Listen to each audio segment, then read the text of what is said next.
देश भर में 22-23 अगस्त को ईडी की बड़ी कार्यवाही।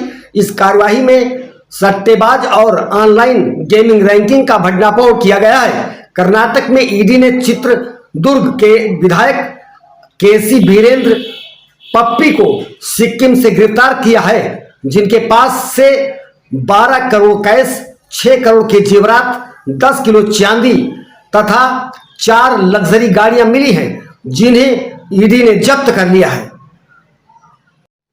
गोवा में ईडी की बड़ी कार्यवाही। इंटरनेशनल ड्रग्स सिंडिकेट का पर्दाफाश। विदेश में बैठे ड्रग्स माफियाओं का नाम सामने आया है।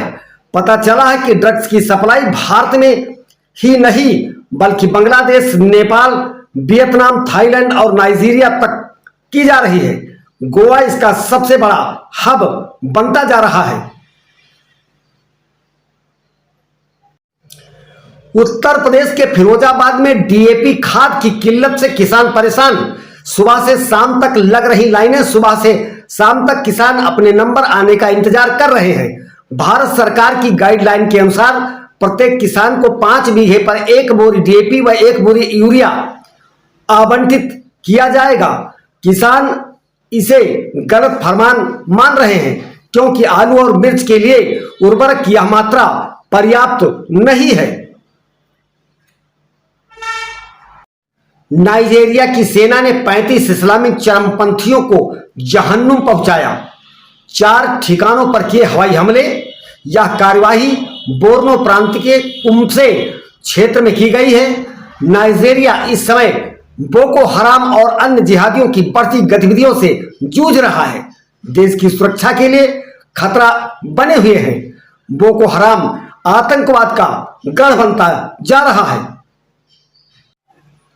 सपा से निष्कासित विधायक पूजा पाल ने समाजवादी पार्टी के मुखिया अखिलेश यादव पर गंभीर आरोप लगाए।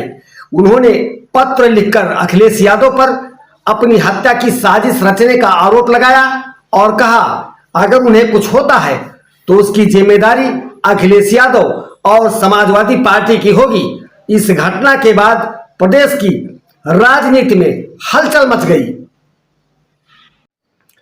जोहानिसबर्ग में इंडिया दिवस क्लब में 16वां वार्षिक भारत दिवस समारोह आयोजित किया गया, जिसमें वैश्विक आतंकवाद से निपटने की भारत की प्रतिबद्धता पर जोर दिया गया।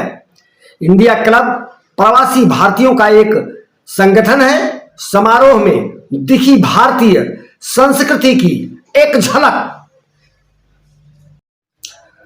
प्रधानमंत्री मोदी पर आपत्तिजनक टिप्पणी के मामले में राजद नेता तेजस्वी यादव की बढ़ी मुश्किलें। महाराष्ट्र और उत्तर प्रदेश में उनके खिलाफ एफआईआर हुई दर्ज, जिसमें तालबेहट कोतवाली में जिला अध्यक्ष की शिकायत पर मुकदमा दर्ज हुआ है। तेजस्वी ने कहा, एफआईआर से हम डरते नहीं हैं, सच बोलते रहेंगे। जुमला शब्द को आपत्तिजनक हम नहीं मानते।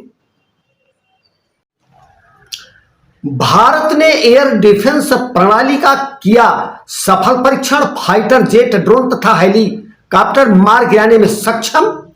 यह परीक्षण भारत के एयर डिफेंस सिस्टम व क्षमता को एक नया युग प्रदान करने वाला साबित होगा।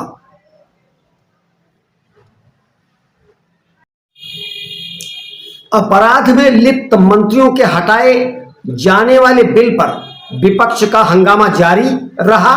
इस सबके बीच 130वां संशोधन पेश किया गया।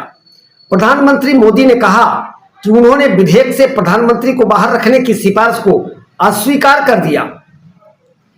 प्रधानमंत्री मोदी ने प्रधानमंत्री पद के लिए किसी तरह का अपवाद देने से मना कर दिया। उन्होंने कहा, प्रधानमंत्री भी देश का एक नागरिक है, उन्हें विशेष सुरक्षा नहीं मिलनी चाहिए। डोनाल्ड ट्रंप द्वारा लगाए गए टैरिफ का असर अब दिखने लगा है। संयुक्त राज्य अमेरिका में आने वाले कम मूल्य के पैकेजों पर टैरिफ शुल्क में छूट समाप्त होने के बाद कई अंतर्राष्ट्रीय डाक सेवाएं इस नियम पर अधिक अस्पष्टता की प्रतीक्षा में शिपिंग रोक रही हैं।